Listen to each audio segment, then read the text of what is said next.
ingsun lakune sedaya wara kelawan mekak hawa kang dur angkara senajan setan gentayangan tansah gawe rupeda hingga pupusing jaman hametek ingsun nyirep keni samurka maperlar janing ponco saben ula sing netra dinambaran sing kawelasan ingkang paring kamulyan Sang Hyang Jati Pangeran jiwaku kalbu samudra pepungtoning laku tumuju dhateng Gusti dan kang amur bodu mati manunggaling kaula Gusti rendah ati bakal mati mukti ingsun tanpa piranti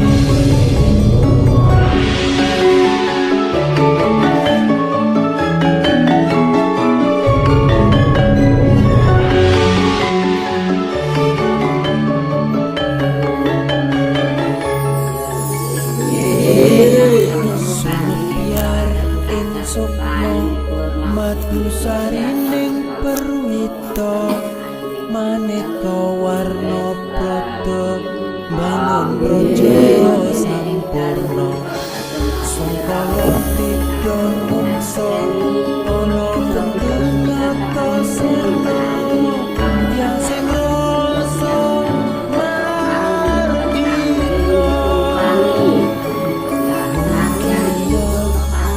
setya pusaka kalima sada yati dadi mustika sajroning jiwa raga bejo mulya waskita tinggal pangalaksana biar manjing musika sika aduh sebelum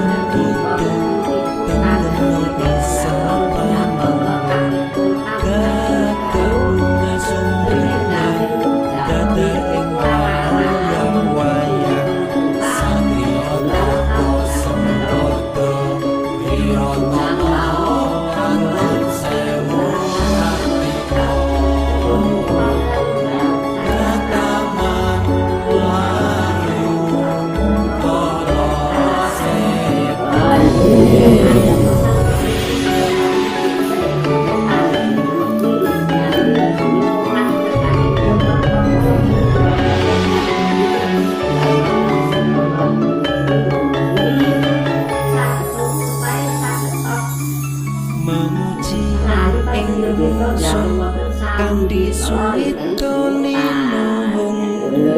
segara gondo arum surep dupa gumeneng minunah nian ingsun hanidung saka kanur nanging Sang Hyang sing tresno tandha netra rasaning ati kadya tirta kang suci kawis tara japa